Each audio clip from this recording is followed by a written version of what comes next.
Hello, sa pangalan po na kagilang Panginoong Yesu Kristo, isang pagpalang umaga po sa bawat isa sa atin.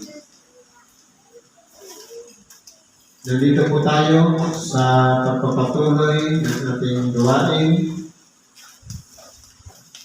bilang ikalawa, walang iba ang may pangaral o may bahagi natin ang tinatawag ng salita ng Diyos. Ngayon po, meron tayong aral ngayon.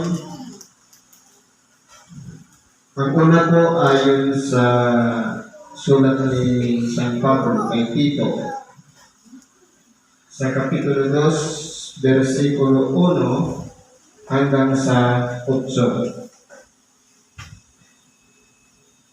Ganito po ang pagkasabi. Ngunit magsalita ka ng mga bagay na nauukol sa aral na magaling. Dito po, kung pag-aralan natin, ito'y sulat ni Apostol Pablo kay Tito na pinapayuhan si Tito tungkol sa kung papaano magsalita o makikipag-usap sa mga tao. Walang iba na dapat kung nagsasalita ay dapat kapakipakinabang may makukuhang aral o turo iyaong mga nakakausap o tagapakinig. Sa makatuwid, yung mga aral na magaling, kapupulutan ng aral. Sapagkat kung pag-aaralan natin ngayon dito sa ibabaw ng sanglibutan, dalawa pong aral ang meron dito. Makasanglibutan at maka-spiritual. Pag makasanglibutan, nariyan yung mga alamat, nandyan yung mga kwentong barbero, kung ano-anong mga pinag-uusapan na mga biroan, pero wala naman po tayong mapupulot na aral. Ano pa ba yung tinatawag na mga aral na magaling? Walang iba, katulad ng ibinabahagi natin ngayon, yung Ebanghelyo.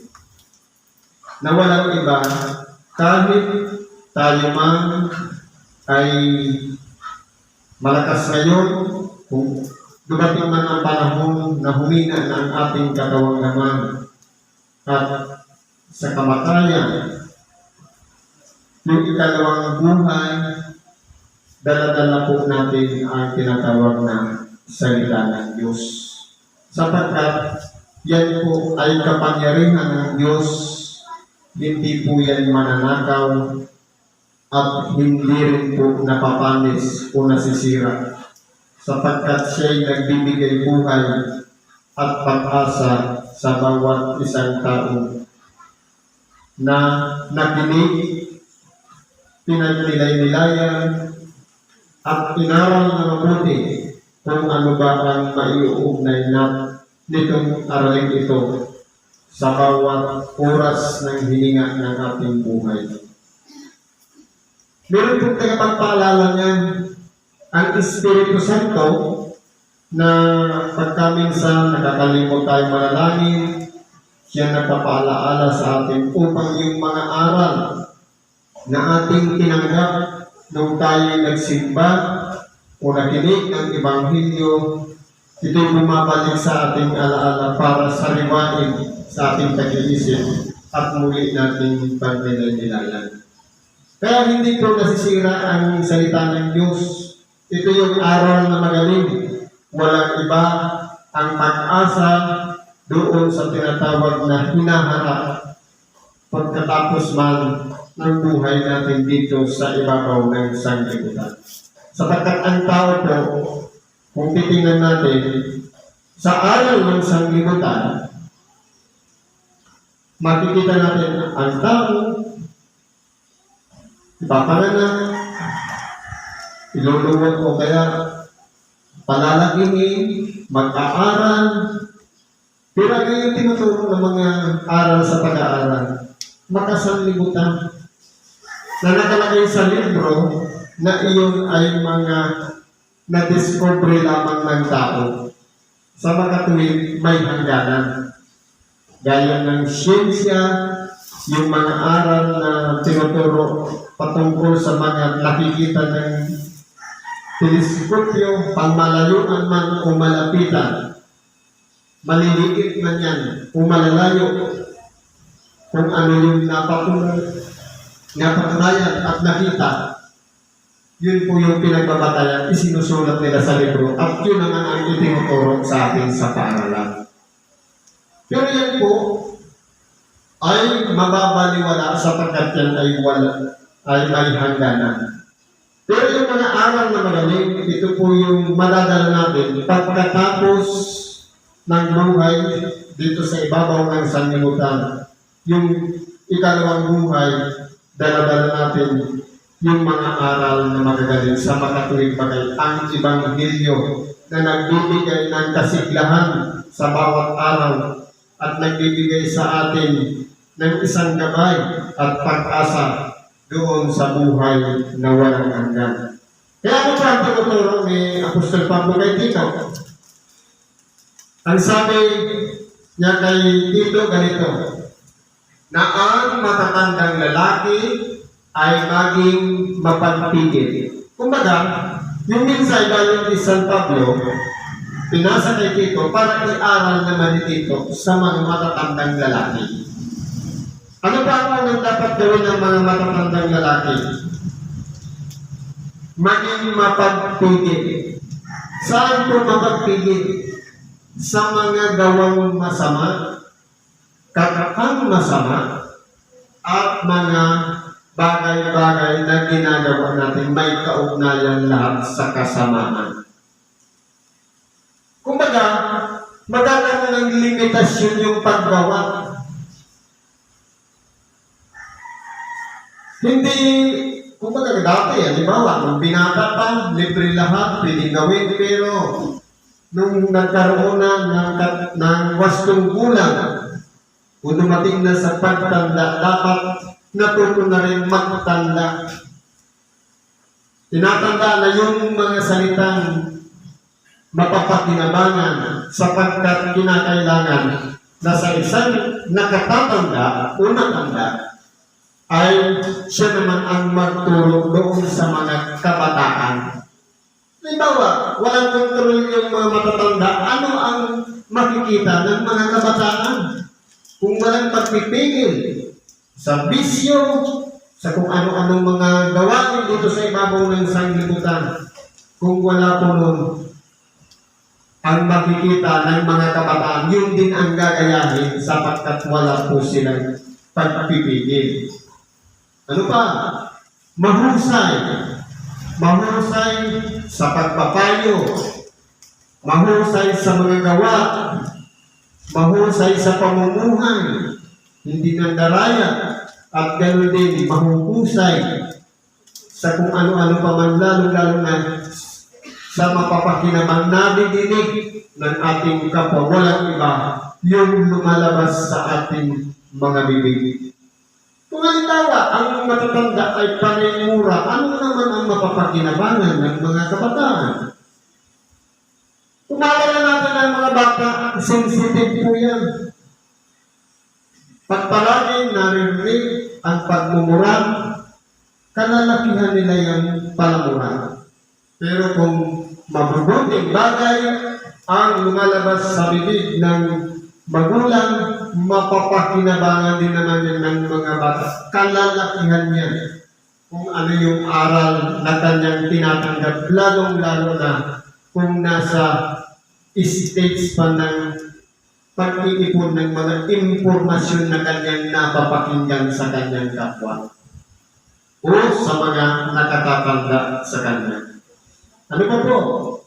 Mahinahon ang pag-iisip. Hindi po padalos-dalos. Na kumbaga, ang isang bagay bago nagkakaroon ng desisyon o bago nagkakaroon ng i-final ang isang sitwasyon, kung ano man yan, o bago tayo magpayo sa kapwa, pinag-iisipan po ng gusto. Kung yung pagbunga nito, ikakabuti o ikakasama ng mga pinapayungan.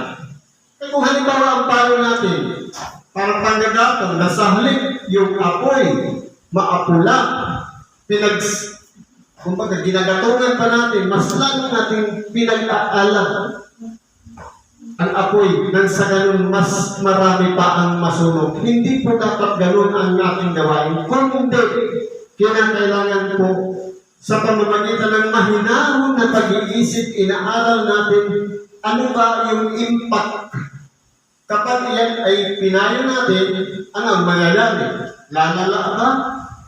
O mapipigil na yung isang problema? Dapat ganyan po ang ginagawa ng mga matatanda na lalaki. Ano pa po sabi dito? Magagaling sa pananampalataya.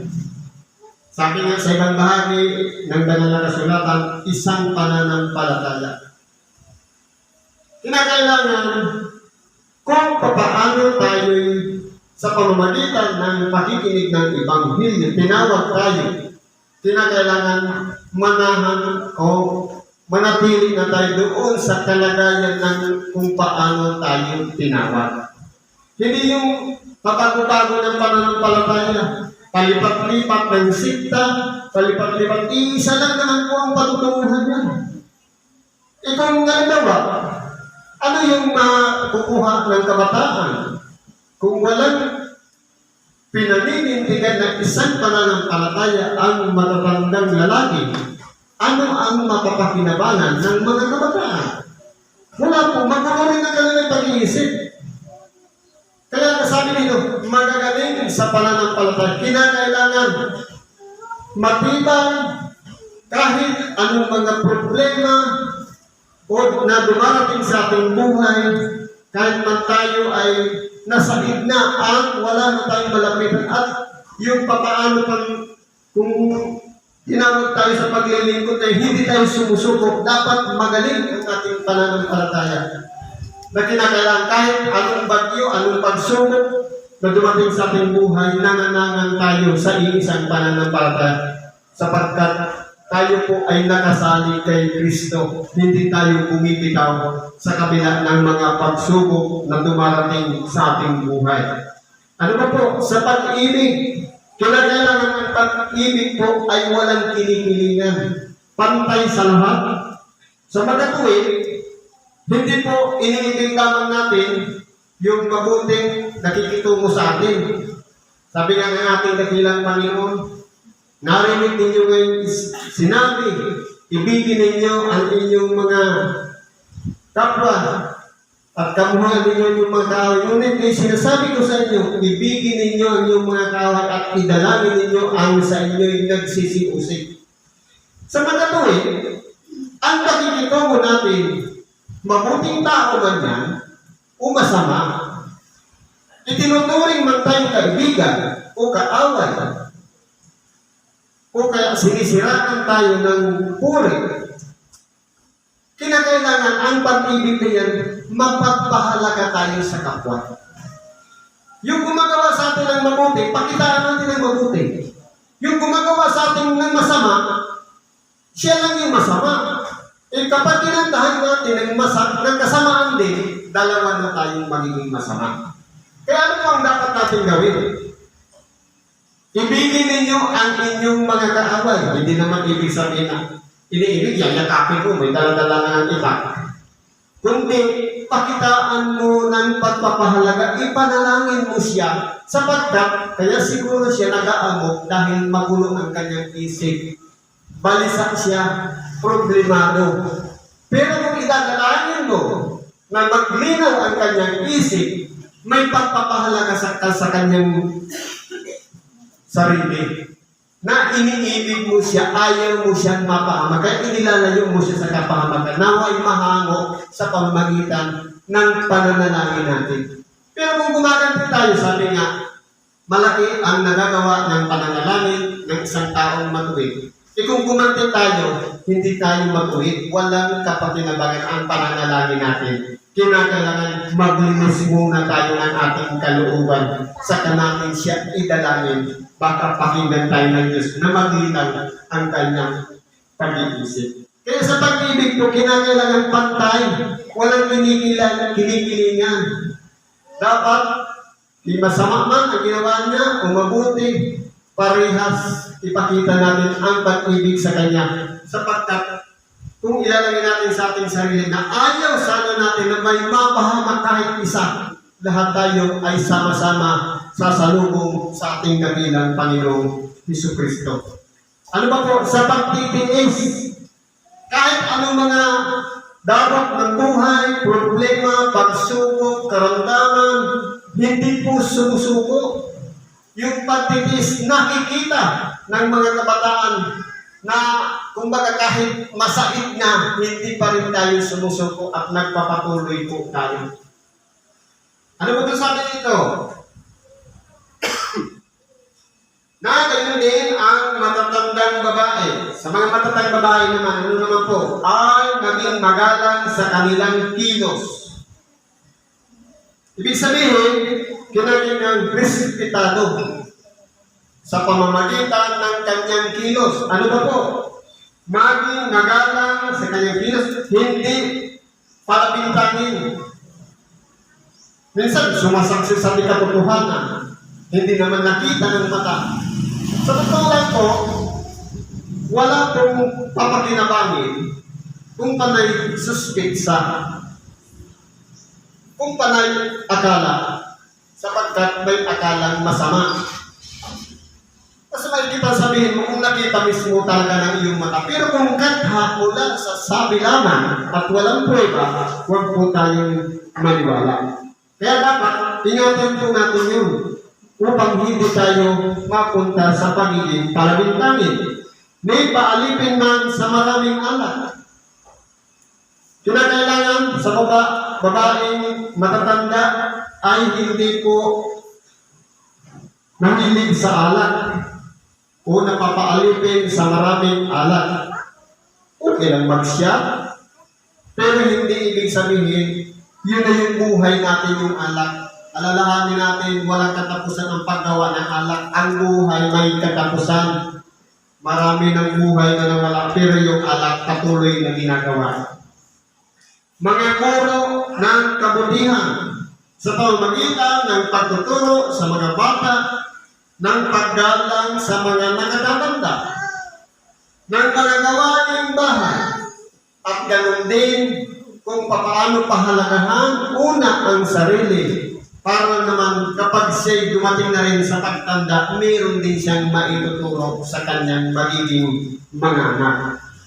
Upang kanilang maturuan ang mga babaeng may kabataan na magsiibig sa kanilang asawa.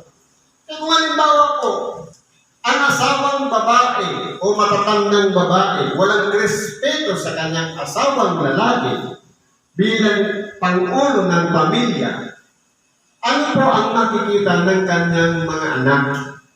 Ang mangyayari po niyan, ganun din ang gagawin, kukopyahin kung ano yung ginagawa ng matandang babae sapagkat yun ang nakikita ng mga kabataang babae.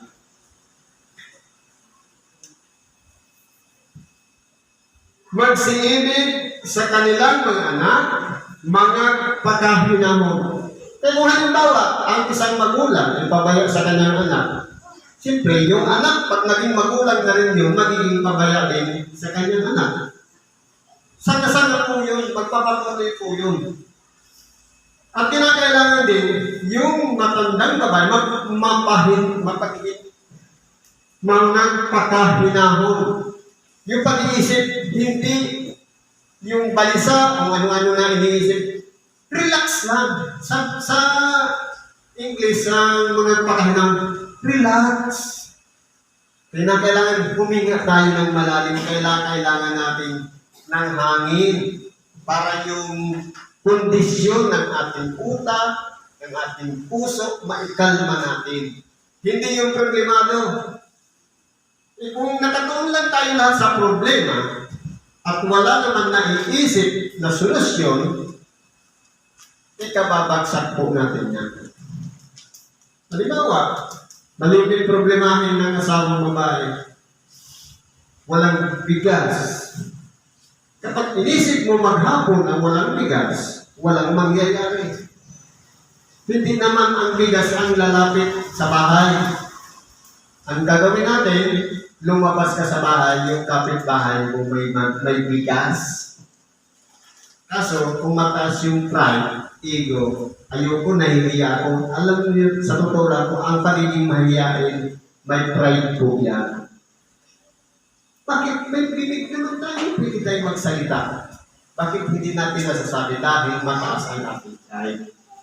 Ano pang sabi dito? Mga kakahinahon, mga pakalinis, mga pakasipag sa bahay. Dapat po kalmado. Mga pakalinis, unang-una sa personal hygiene, sariling katawan. Siyempre, yung pananamit, yung kanyang buhok, dapat yung iiwasan natin na mapintasan tayo ng kapwa. Pero kung tayo yung pinag-uulan, para magkasala yung ating kapwa, dahil hindi tayo naliligo na nangangamoy na tayo na yun po, nakakapahamak din yun ng kapwa. Kaya kinakailangan yung kalinisan. Unang-una sa sarili, sa pananamit, sa pamumuhay. At mga pakasipag sa bahay, kinakailangan nasa ayos lahat.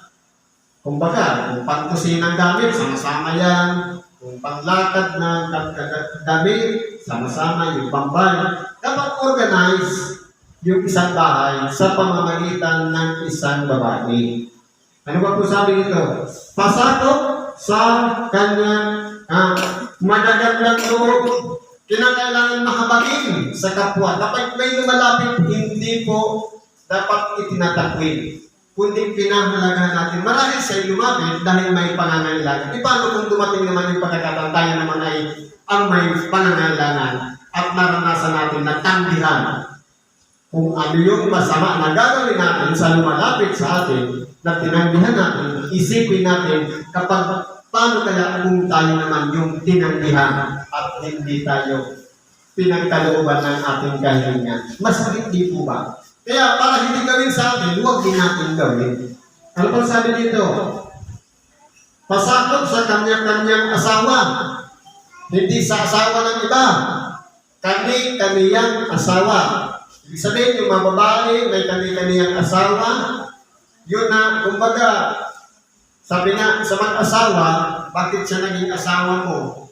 Naging asawa ng lalaki yung babae dahil siya na yung pinakamaganda na sa lahat ng kanyang nakita.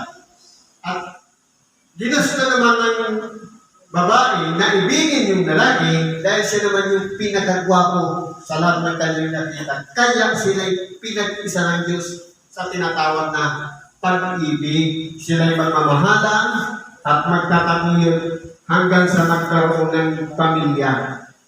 Upang huwag napastanganin ang salita ng Diyos. Kaya kung halimbawa, tayo po ay nasa mabubuting bagay ang mga ginagawa natin, hindi po natin malalapastangan ang salita ng Diyos sapagkat sumasang-ayon tayo sa aral ng Diyos. Iaral mo rin naman sa mga bagong tao na sila'y mga pakahinahon ng pag-iisip. Halimbawa, meron tayong kapatid na bago lang natin nakita o ngayon lang natin nakausap. Pwede naman sa pamamagitan ng maayos na pakikipag-usap na hindi pa sigaw, hindi pa away, sa mahinahon na bagay na pakikipag-usap, matuturuan natin sila na maging mahinahon din ang pag-iisip. Pero kung sinisigawan natin, sisigawan din tayo. Kaya sa atin po manggagaling para maging mahinahon ang pag-iisip ng ibang tao kung ano po ang pakikitungo natin sa kanila. Sa lahat ng mga bagay ay magpakilala kang ikaw ay isang uliran sa mabubuting gawa. Ngayon po, inaral naman ni Apostol Pablo kay Tito kung paano siya makisalamuha sa tao.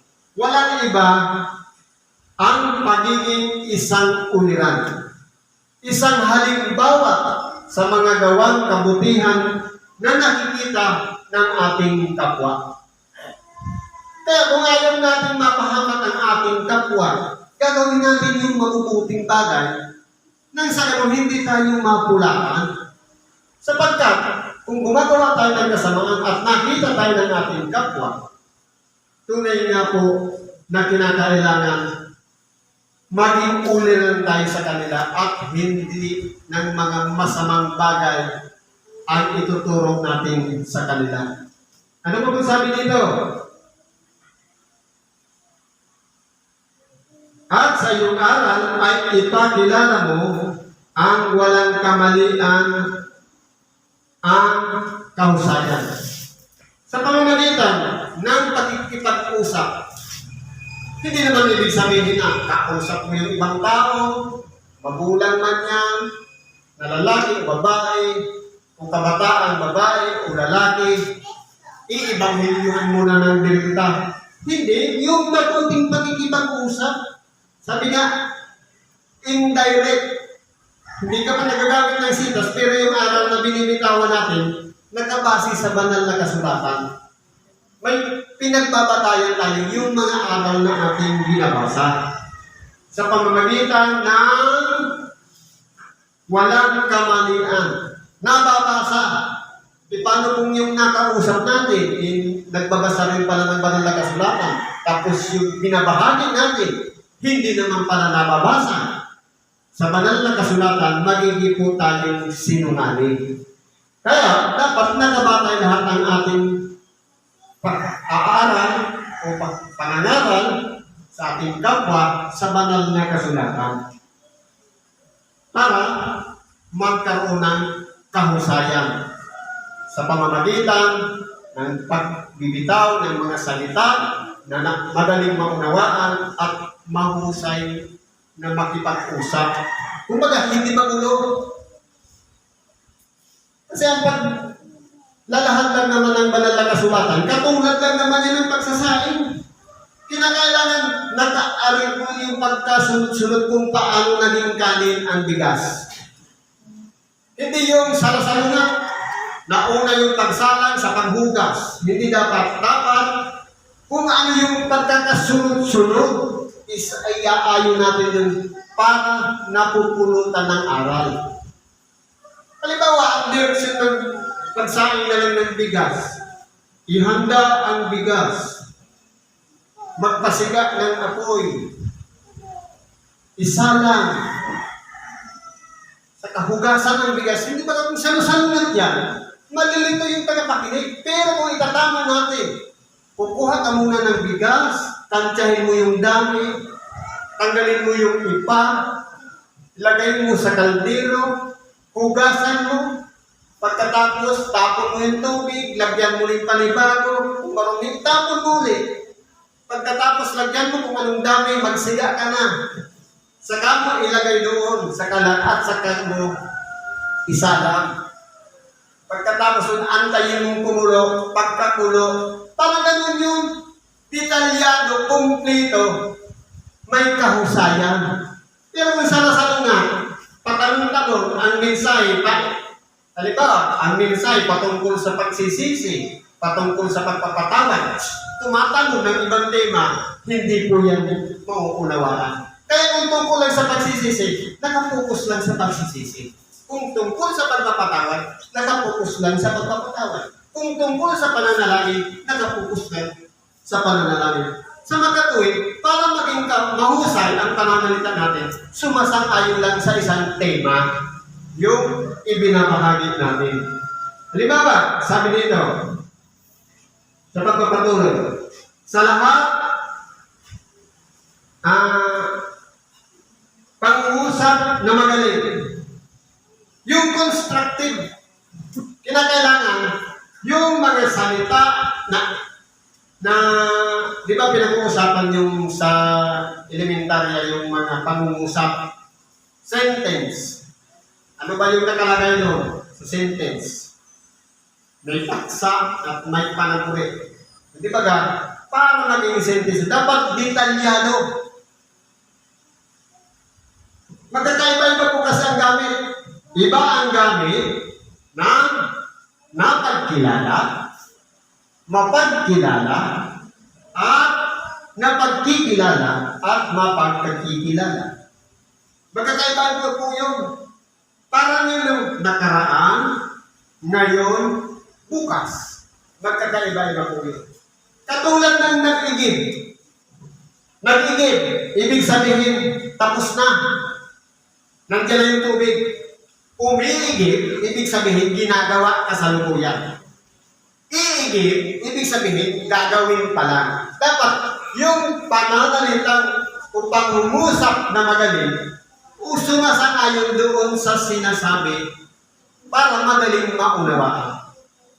Kaya kung pag-aralan natin yung mga sinasabi ng ating dakilang Panginoon, ginagamitan niya yung ng sentido komon. Nang sa ganun, yung pangungusap ay sumasang-ayon.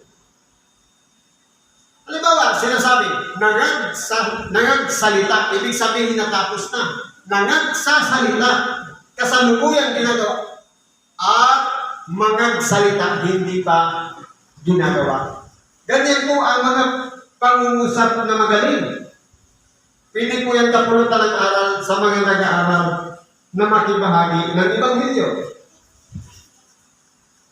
Yung mga pangungusap na magaling natin mahahatulan. Kumbaga, walang question. Kapag sinabi natin yan, tagatango na lang yung tagapakinig.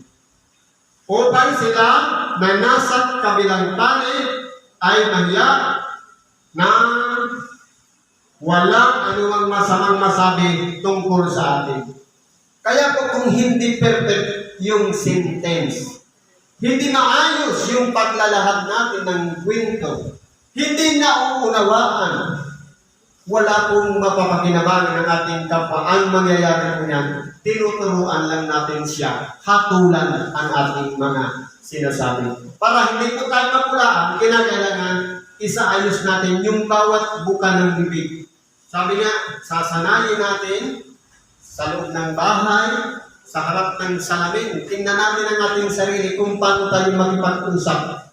Yung, sabi nga, yung gesture, saka yung, di ba ka, may mga salita sa banal na kasulatan, may patanong, may kama, pahinga. Pag may tuldok, tigil.